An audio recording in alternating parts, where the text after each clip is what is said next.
بسم الله الرحمن الرحیم. یو ورور پوښتنه کړې ده مفتي صاحب، د نکاح متعلق یو څو پوښتنې لرم، مهرباني وکړئ د دا جوابونه اطمینان بخش راکړي. اوله پوښتنه دا ده چې یو د نکاح متعلق یو هلک و نجلۍ په نکاح باندې راضي دي، لیکن د دوی په مجلس کې صرف هلک و نجلۍ دي، بل ګواه نسته چې د دوی نکاح ایجاب و قبول هغه واوري. اوس د نکاح دپاره دوی یو دوه کسانو ته ټلیفون کوي، هغه د ویډیو لینک په ذریعه باندې، د ویډیو کال په ذریعه باندې، یا د غیر ساده ټلیفون په ذریعه باندې د دوی ایجاب و قبول دا واوري، او به طور ګواه په ټلیفون په ذریعه باندې یا د ویډیو کال په ذریعه باندې حاضر سي. آیا په دې باندې نکاح کېدلی سي که یا؟ محترمه، د دې سوال جواب دا دی چې د نکاح کې د ګواهانو ایجاب و قبول الفاظ دا توري اوریدل کافي نه دي، بلکې د هغه مجلس کې، د نکاح په مجلس کې د دې حاضرېدل ضروري دي. که چیرې د نکاح په مجلس کې ګواهان موجود نه وي، د هغه بغیر ګواهان حاضر نه وي په مجلس کې، د ټلیفون په ذریعه باندې، د موبایل په ذریعه باندې، د کال یا د ویډیو لینک په ذریعه باندې هغه وسي، ایجاب و قبول وسي، په هغه مجلس کې ګواهان موجود نه وي، په داسې سره ایجاب و قبول کولو سره نکاح نه کیږي. بهتره دا ده، ضروري دا ده چې په نکاح په مجلس کې ګواهان په خپله موجود وي. که ګواهان موجود نه وي، د ټلیفون په ذریعه باندې دوی د ښځې او د سړي ایجاب و قبول واوري، په دې سره نکاح نه کیږي. دا نکاح شرعاً نه ده سوې، حرامه ده. د دې په صورت کې نکاح ودې ته نه ویل کیږي. بله پوښتنه مې مفتي صاحب محترم دا ده چې د یو نجلۍ د ښه نیک پردهداره لیکن شیعه ده، د شیعهګانو کورنۍ شیعه، پلارو مورو قریبان کټر شیعهګان دي، د شیعه عقیده لري، د شیعه نجلۍ سره د سني هلک نکاح جایز ده که یا؟ دغه رقم یو هلک شیعه دی خو نجلۍ سني ده، سني نجلۍ و شیعه هلک ته ورکول جایز دي که یا؟ محترمه، د دې سوال جواب دا دی چې عموما شیعهګانو کې ډیر مختلف فرقې دي، لیکن په هغه کې ځینې فرقې د اسلام د دایرې څخه د دوی د غلط عقیدې په وجه باندې وتلي دي، یعنی مسلمان نسي ورته ویلی. ځینې ډلې پکې داسې دي چې هغه د اسلام د دایرې څخه نه دي وتلي. هغه دي چې صرف حضرت علی رضی الله عنه په حضرت ابوبکر، حضرت عمر او حضرت عثمان باندې افضل بولي. دغه شیعهګان تقریبا په نن سبا دنیا کې نافیده دي، معدوم دي، د کل عدم دي، دا نسته. اکثره نن سبا موجوده چې کوم شیعهګان دي، د دوی عقیده د ارتداد او د مرتدینو ده، علما دوی ته مرتدین وایي. اکثره د حضرت علی رضی الله عنه د الوهیت، د خدایي او د تصرف، د خدایي د قدرت دا عقیده لري. دغه رقم صحابه کرامو ته دشنام او شکنځل کول، توهین کول، دغه رقم قرآن نیمګړی بلل چې قرآن مکمل نه دی، دا غلط عقیدې نن سبا تقریبا چې کوم موجوده شیعهګان دي د هغو عقیدې دغه دي. دغه رقم استعانت بغیر الله، د الله سما سوا د نورو سره مدد غوښتل د مخلوق سره، دا عقیدې په شیعهګانو کې نن سبا دي. لهذا علما وایي چې نن سبا د شیعه نجلۍ سره نکاح کول سني مسلمان دپاره جایز نه دی. دغه رقم سني مسلمان نجلۍ و شیعه ته په نکاح ورکول دا جواز نه لري. ډیر خطرات ورسره تړلي دي، د ایمان، د عقیدې او د آخرت او د اولاد د نسب. مشاهده هم دا ده چې کم نجلۍ، سني نجلۍ شیعهګانو ته ورکوله سوې ده، تقریبا هغه بیا شیعه سوې ده، او کم هلک چې شیعه نجلۍ کړې ده هغه بیا تقریبا شیعه سوی دی، د اسلام وتلی دی. لہذا د شیعه نجلۍ سره نکاح کول دا حرام دی، ناجایز دی. د دې څه د احتراز و پرهیز وکول سي. درېیمه پوښتنه مې حضرت مفتي صاحب دا ده چې دغه د بدلي نکاح، ځینې خلک سرۍ نکاح ورته وایي، ځینې بدلي ورته وایي، ځینې هغه ورته ویل کېږي د یوه لور ابل ته ورکړي، د ابل لور د ده زوی ته ورکړي. مثلا زه خپله لور هغه د دی بل سړی زما انډیوال دی، د هغه وزوی ته ورکوم، د هغه په بدلي کې دی خپله لور زما وزوی ته راکوي. دغه شغار نکاح د دې جواز شته مفتي صاحب محترم په اسلام کې که دا حرام دی؟ محترمه، دې ته شغار ویل کیږي، نکاح شغار په اسلام کې ویل کیږي او دا حرامه ده. د دې جواز صورتونه هم شته، جایز هم پکې شته. د حرام صورت خو دا دی چې مهر مقرر نسی، د یوې خوا هم یو ورته ووایي چې زما لور مې ستا وزوی ته درکړې ده، د هغه په بدله کې به ستا لور زما وزوی ته راکوې، دا حرامه ده. مهر مقرر نسی دې ته شغار ویل کیږي. نبی علیه صلات وسلام فرمایي لا شغار فی الاسلام، په اسلام کې شغار نکاح دا د جاهلیت او د کفارو طریقه به وله، دا په اسلام کې ناجایز ده. البته د جواز صورت د بدلی او د سری نکاح چې ورته ویل کیږي، چې مخی ورته ویل کیږي، هغه دا دی چې یو سړی خپل لور د ابل وزوی ته ورکړي خو مهر مقرر کړي، او هغه ابل سړی بیا خپل لور د ده وزوی ته ورکړي، مهر ولور مقرر وي، دا نکاح جایز ده، دا نکاح جایز ده. البته په دې کې هم احتیاط دا دی چې داسې نکاح ونه کول سي. عموما تجربه د دې شاهده ده چې دغه د مخی نکاح وي، دغه د سری او د بدلی نکاح چې ده، چې اگر چې مهر مقرر دی، اگر چې جایز خوده شرعا، لیکن دا پسندیده نه ده، دا ښه نه ده، کامیابه نکاح نه وي. عموما په دې کې انجونو ته تکلیف وي.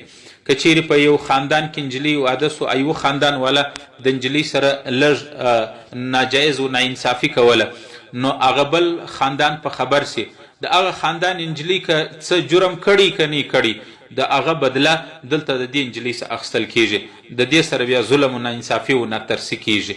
نو په دې وجه باندې علما لیکي چې دغه د سری و د مخی و د بدلی نکاح چې ده، د دې څه اعتراض وسي، دا کول درست نه دي. اگر چې جایز خودی، لیکن دا پسندیده نه دي، د دې سره خطرات او د دې سره ظلم او نقصانات تړلي دي. بله پوښتنه مفتي صاحب محترم دا ده چې په واده کې دعوت ولیمه، دا د واده ډوډۍ کول، دا څه حیثیت لري؟ زما د خپل ورور سره په دې مسله باندې بحث و، ده ویله چې ځینې خلکو ته به د پسه غوښې ورکو، خلک ډیر دي، زنانو ماشومانو یا نور ته به هغه د غوایه غوښې یا چرګ ورکو. مفتي صاحب محترمه په دې حواله شرعي طریقه سنت طریقه چی شته؟ دعوت ولیمه، دا د واده ډوډۍ کول، دا څه حیثیت لري؟ فرض ده، واجب ده، سنت ده، مستحب ده، او دا تر کم اندازې پورې کول، څونه خلک را بلل ضروري دي او کم خلک را بلل ضروري دي؟ محترمه ستا د سوال جواب دا دی چې اول خو دعوت ولیمه دا سنت عمل دی، او د دغه وخت چې دی عموما د شب زفاف، یعنی چې سړی د خپل بیبي سره شپه تیره که په دا بله ورځ باندې دعوت ولیمه سنت دی. اگر چې علما وایي چې صرف نکاح وسوله، د نکاح په ورځ باندې هم د بیبي سره یو ځای کېدلو څخه مخکې هم دعوت ولیمه کول سنت ادا سنت طریقه ده. دا خو د دعوت ولیمه حکم دی چې سنت دی. اوس دعوت ولیمه کې څومره خلک راغوښتل دا ضروري دي. ځینې خلک 200 300 400 500 زر کسان راغواړي په شادي حالو کې کوي. محترمه دعوت ولیمه پیغمبر علیه صلات وسلام کړې ده. صحابه چې وس به ولو پسه او غوښې او ډوډۍ دا صحابو ته ورکړې ده.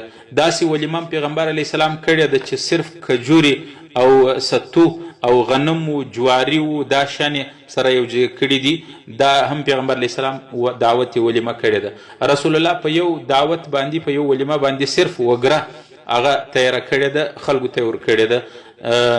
سنت طریقه په دعوت ولیمه کې دا دی چې سړی د خپل وس مطابق دعوت ولیمه وکړي. که د پسه د غوښو توان نو طاقت نه لري د غوایه غوښې کې، که د غوایه غوښو نه لري د چرګ غوښې دي کې، که د هغه وس طاقت نه لري سبزي دي پخه کې. اگر چې زموږ په دې علاقه کې کچیرې د واده په ډوډۍ کې سبزي پخه کې نو خلک یې بده ماني. دا خلک د اسلام نه خبره دي ځکه یې بده محسوسوي. کنی سبزي پخه که، دال پخه که، ساده ورجې پخې که، ورجې و خلکو ته ورکه، یا ورجو کې غوښې د چرګ واچو، بریاني ورکه، چولې ور واچو، پټاټې ور واچو، ساده ورجې خلکو ته ورکه. په دې سره هم دعوت ولیمه ضروري نه ده چې پسه غوښې روشونه به ټول خلکو ته ورکې، نه دا ضروري ده چې د غوایې غوښې به ورکې، نه دا ضروري ده چې د چرګ غوښې به ټولو خلکو ته ورکې. دا ضروري نه ده. د خپل وس مطابق چې څومره وس دي و، که د غوښو وس دي نه سبزي ورکه، ورځې ورکه، وریجې خلکو ته ورکه په دې کې څه مشکل نسته. پیغمبر علیه السلام غوښې هم په خپل دعوت ولیمه کې ورکړي دي. پیغمبر علیه السلام وګره هم صحابو ته ورکړې ده. د هغې خورما او کشمش و جواري و غنم و نینې دا هم پیغمبر علیه السلام صحابو ته تقسیم کړي دي. په دعوت ولیمه کې د خپل وس مطابق هغه وکړي، ځان مقروضه کول، قرضې کول. ما خو داسې لا اورېدلي دي ځینې خلک سودي قرضه واخلي د بچي یا د خپل دعوت ولیمه دپاره خلک رابولي. اوس د دې به بیا څه فایده وي؟ د یو سنت عمل دپاره سړی قرضه وکړي او بیا قرضه هم سودي قرضه وکړي، دا خو د الله غضب ته دعوت ورکول دی. دا دویمه خبره دا ده په دعوت ولیمه کې څوک به راغواړي. ځینې خلک د ټول شناخته چې څومره دي یاره وایي دوی موږ ته په واده کې ست کړي و نو بد کار دی چې موږ ست نه ورته وکړو. بعید ته د خپل وس مطابق دعوت ولیمه کولو پابند دی شرعن. ضروري نه ده چې ته به په سوو په زرو کسان راغواړې. دعوت ولیمه دغه دی چې د خپل کور اړوس پړوس، خپل قریبان، رشته داران، ورونه، پلار، اکاګانو، دوستان، بس د هغه زامنو بچانو، زنانې، نارینه په پرده کې دا راوغوښتل سي. لس شل کسانو ته ډوډۍ ورکول سي. دعوت سنت طریقه ادا سول.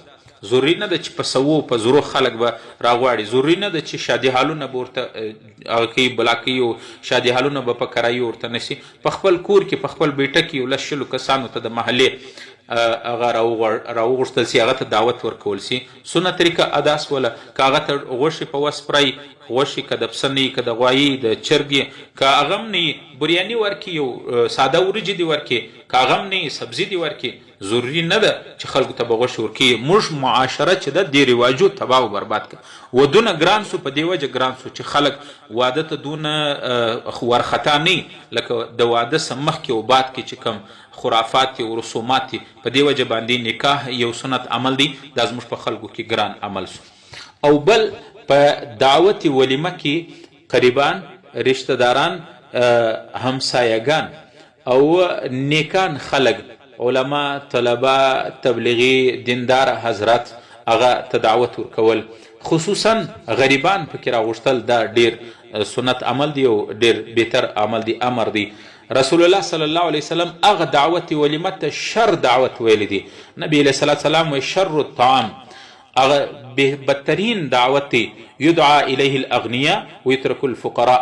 نبی علیه الصلاة والسلام فرمایي هغه شر دعوت دی، هغه بدترین دعوت دی چې مالداران ورته راوغوښتل سي، فقیران او مسکینان غریبانو ته دعوت نه ورکول سي. او زموږ په معاشره کې اکثره داسې دي، ماړه او سرمایداره خلکو ته هغه ته کارډونه هم وراستي، ستونه هم ورته کوي، میسجونه هم ورته کوي، او خپل په اړوس پړوس په قریبانو کې به غریب و مسکین و هغی تر دې اندازې چې د مسجد امام یا غریب ته، د مسجد طالبان بیچارهګان وږي او مسافري هغه ته ست نه کوي. نبی علیه السلام و دغه ولیمه ته چې خالص مالداران ورته راغوښتل سوي، فقیران او غریبان او مسکینان نه ورته راغوښتل سي، نبی علیه السلام شر ولیمه ورته ویل دی، شر دعوت ورته ویل دي. نو په کار دا دی چې دعوت ولیمه ته غریبان خلک راوغوښتل سي، غریبانو ته خوراک ورکول سي. ضروري نه چې مالداران هغه خپل قریبان وي، که دغسې اړوس پړوس همسایګان وي هغو ته دعوت ورکړي. خصوصا خپل محله داران او خپل قریبان کې چې غریبان وي او خپل اړوس پړوس کې همسایګانو کې هغو ته غریبانو ته خامخا دعوت ورکول سي. الله رب العالمین دې چې څه ویل واورېدل عمل کول توفیق نصیب کړي.